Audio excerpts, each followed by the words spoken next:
Did you know that German geographer Hans Meyer and Austrian mountaineer Ludwig Purtscheller were the first people on record to reach the summit of Mount Kilimanjaro in 1889? They were joined by a local guide, 2 local tribal leaders, 9 porters, and a cook. We'll discuss this and other interesting facts about the intersection between humanitarianism and environmentalism with author and actor Wajid Hassan on this episode of The Curious Professor.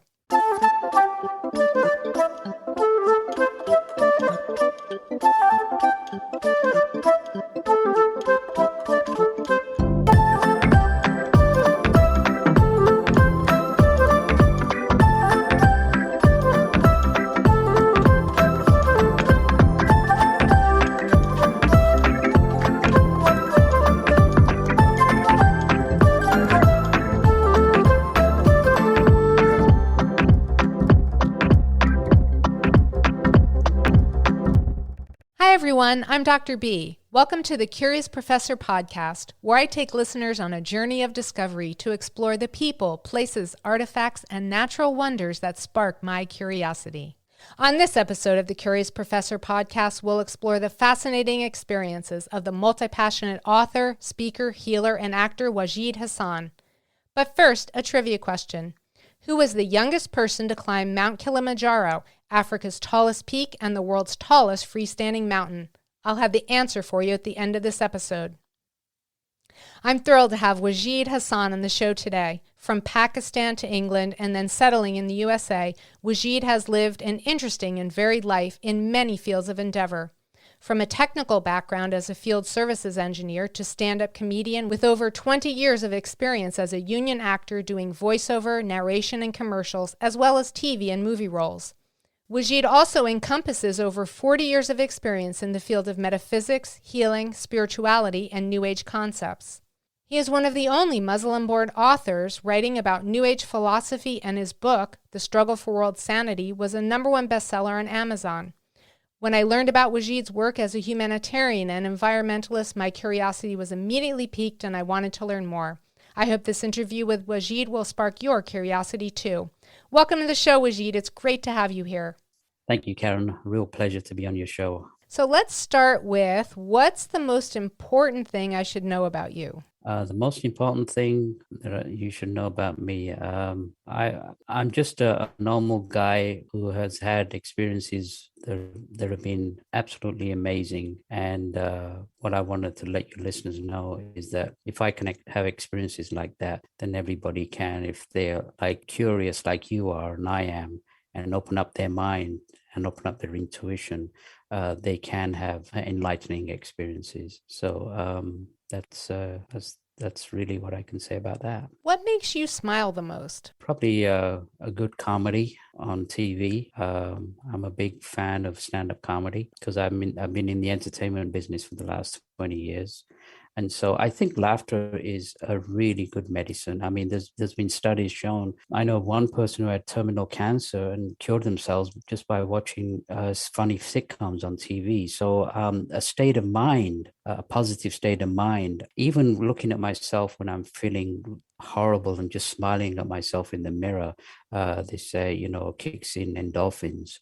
So I think even in the midst of trial and tribulation, sometimes it's good to smile and just accept the reality of the situation. You were born in Pakistan and your family moved to England when you were young. Can you tell us a little bit about how that came about and what that immigration experience was like for you? I was very young at the time. I was 3 years old. But my father was a high school teacher in Pakistan, and we lived in the slums of Lahore, kind of in poverty kind of conditions. And he had, a family to feed. And it got to the point where he thought it would be a better life to move to England. Pakistan was part of the Commonwealth there, and they had menial jobs available. And so we packed all our belongings, and, there was no such thing as airports and airplanes. We just couldn't afford it. And it was a 5-week journey by buses and trains to, from Afghanistan, Iran, Yugoslavia, Turkey, Greece, France, and then crossing the channel to England. And so I don't remember much of the story, but I can understand now what migrants have to go through.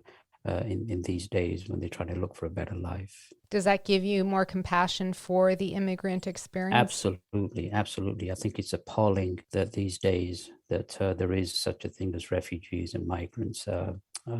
It's it's a cause of selfishness between nations, selfish and arrogance and greed and war that's causing all this. And yeah, I have tremendous empathy towards people who are displaced. You were raised as a Muslim, but you said you studied Christianity in school. And in your book, you mentioned that at a young age, you saw no distinction between those two religions. Can you tell us a little bit more about that? Yeah, Karen, I went to the mosque. I studied the Quran, did the Arabic prayers as a child. And then at the same time, growing up in England, I went to Church of England schools where we had Bible study, Christmas carols, hymns, which I loved. And so I loved Christianity. I loved Islam. And I didn't see any distinction between the two. I just saw them as two different aspects of faith going towards the same divine principle. And I keep that open mind for all religions. I'm very happy being in a synagogue as I am in a Hindu temple.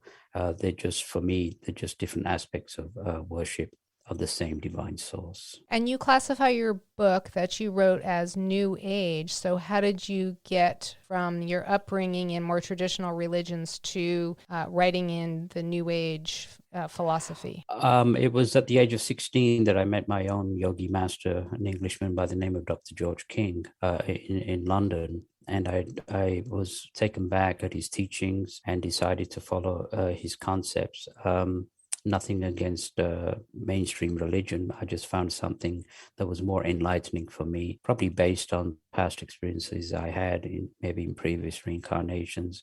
But it resonated with me tremendously to the point where I decided, and I've been following him ever since for over 40 years through his organization, the Ethereal Society. And you mentioned in your book that you lived in a rough part of East London and you've had firsthand experience of racism, racist attacks. What did you learn from those experiences? I deliberately put that in the book because racial prejudice is a big lie. I actually talked to another Christian minister. I had an interview earlier this month, and we talked about racism in America.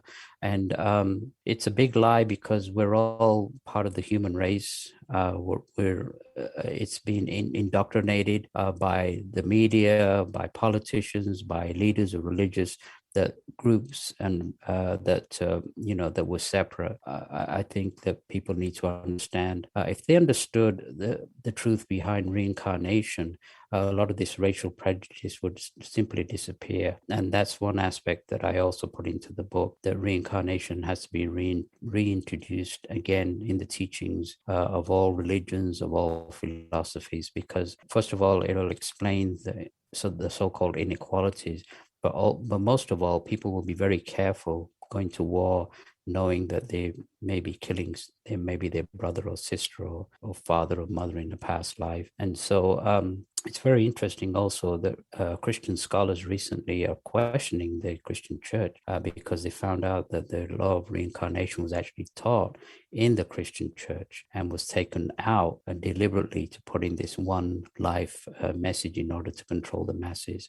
So we're all one race. We're born in different cultures, different religions, even different sexes, in order to gain experiences, and we keep coming back and back till we get to the point where we reach a stage of enlightenment where we can leave planet Earth and go on to higher spheres of experience. In school, you were a natural at drama and comedy, and you stated that you wanted to study the arts in college, but that your traditional father wanted you to study math and science. How did you reconcile those desires with your family's desires for your future? Well, it got to the point where, in high school, my drama teacher pleaded with me to get into acting and comedy, but my father would have nothing to do with it. I think he was scared as an immigrant and wanted me to go to the normal of getting a job, getting into a well-paid career. So eventually I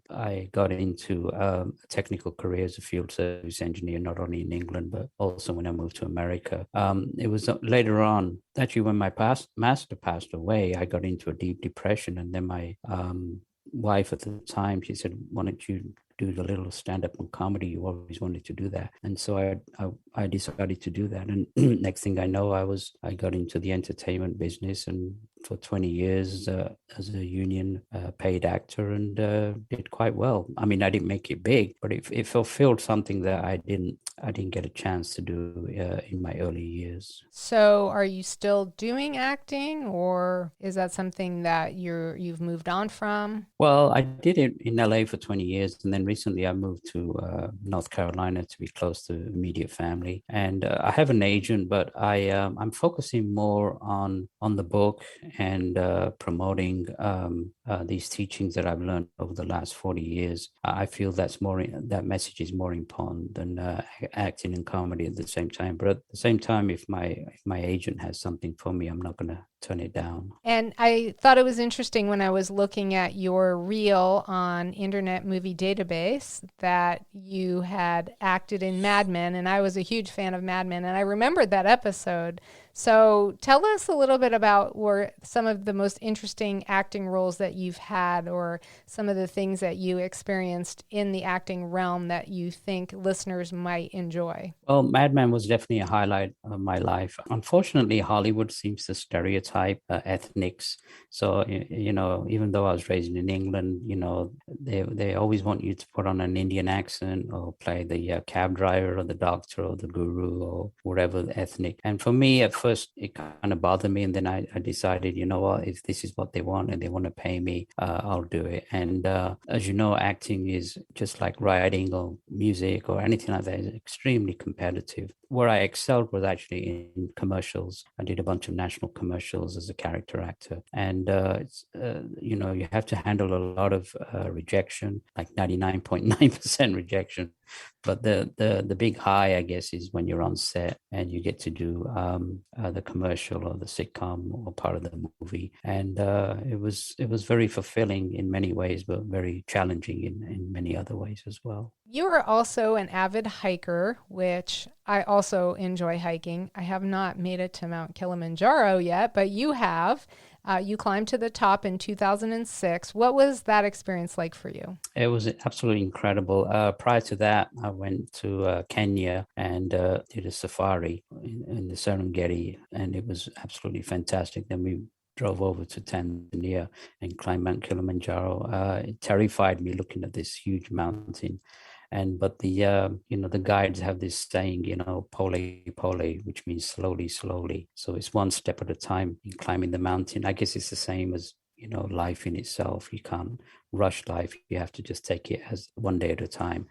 And so it was the most physically and mentally most demanding thing I've ever done in my life, but the most rewarding. And I've never felt close to divinity than when I was climbing the mountain, probably because I was half dead. And I was I was kind of on my way out, so I was already seeing God. So that could be one aspect of it. But it was absolutely an incredible experience. How long did it take for you to do that? Well, you have to go up very slowly to acclimatize. So we took it very easy and took about 5.5 days to get to the top. But it only takes on the downward route, it only takes 1.5 days on the other side to get down. But you have to acclimatize, and the people who made it actually got to acclimatize, and it doesn't matter how strong you are. If your lungs can't have the capacity to take oxygen, then half the people don't make it to the top, and it can be very dangerous altitude sickness. So you have to be very careful. You've stated that you are always looking for ways to improve life for people, along with a deep love for our planet. Can you tell us about some of your most significant work as a humanitarian and as an environmentalist? Well, as you know right now, Karen, this world is a mess, primarily caused by us. We can't really blame any higher source for it. We've created the karma. We have these endless wars. We have hatred between nations and races and religions. We have a political system not just in this country, but in all other countries, which is archaic and just, has not created any lasting peace. We have an economic system that favors the minority, who are becoming billionaires, while many are into slave labor. So if you look, looking at the conditions around the world, I was very fortunate to meet my master, Dr. George King, and follow his concept of service. And one of the major aspects of service that he put forward was healing, spiritual healing, not only individually, but the worldwide. And that's something I've been doing for over 40 years, which I find fulfilling. I also belong to a group that does that on a daily basis. We meet from 50 different countries, and we send out healing power to the world, to famines, to the war like now in Afghanistan, to that earthquake that happened in Haiti. We're always there, ready to send that healing power, which is a very tangible energy. It's not something that's airy fairy.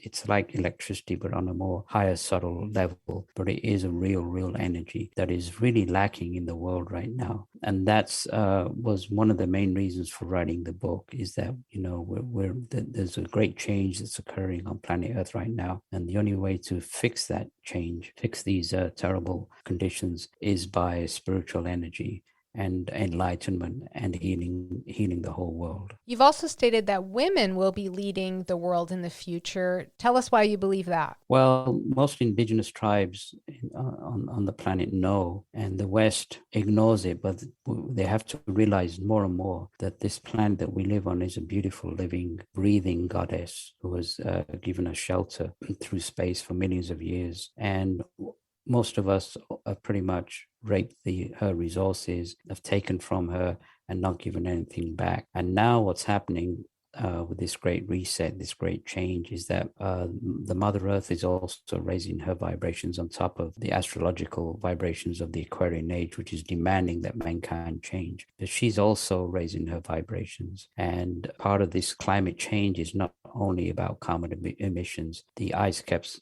are melting, not primarily because of pollution, which mankind has done for centuries, but also her spiritual vibrations are changing, where the ionosphere is gradually being taken down, and more cosmic rays, ultraviolet rays, are being sent to Mother Earth to help her. And as this rise of this beautiful goddess is occurring, it will also empower women, especially women who through the centuries have been subservient and controlled by men. It will give them power, and in the centuries to come, they will be the custodians, not the political custodians, the custodians of planet Earth, and they will be in prominent positions. And I think they will do a much better job than what the men have done over the centuries in our bloody history. This is all extremely fascinating. Can you say the title of your book again if people would like to read further about this topic? It's called The Struggle for World Sanity, and it's available on Amazon, Kindle, print book, and even an audio book, which I actually narrated myself. Is there anything else you'd like to tell us about you or your work? Well, in conclusion, I just want to let your listeners know that despite everything that's going on right now, it's been prophesied not only by my yogi master, but of masters of old. Even the Hopi tribes, the American Indian tribes, a lot of them have talked about this great change to Mother Earth and the great renaissance of this great age that is coming in the next few centuries, where there will be no war, there will be no pollution, there will be no countries, there will be no political system or economic system. It will be a new age of enlightenment. And so the main reason I'm coming on your show and other shows is let people know that there is light at the end of the tunnel, and all we have to do is push ourselves and send out this light to the whole world, to different countries, and that's the only solution that's going to fix the problem. And if they want to learn more, they can also go to my website, which is wajidauthor.com, WAJID author.com. It was great to have you on the show, Wajid. Thank you so much for taking time to be a guest on the Curious Professor podcast. Thank you, Karen. It was a real pleasure. And now for the answer to this episode's trivia question. Who was the youngest person to climb Mount Kilimanjaro, Africa's tallest peak and the world's tallest freestanding mountain? The youngest person to climb Kilimanjaro to date is American Colton Tanner from Albuquerque, who summited in 2018 at the age of 6. The minimum age for climbing Kilimanjaro is 10 years old, but the Park Authority grants exceptions to children who have significant experience trekking. We'll end the show with something punny. I finally decided to take the road less traveled. Too bad it was under construction.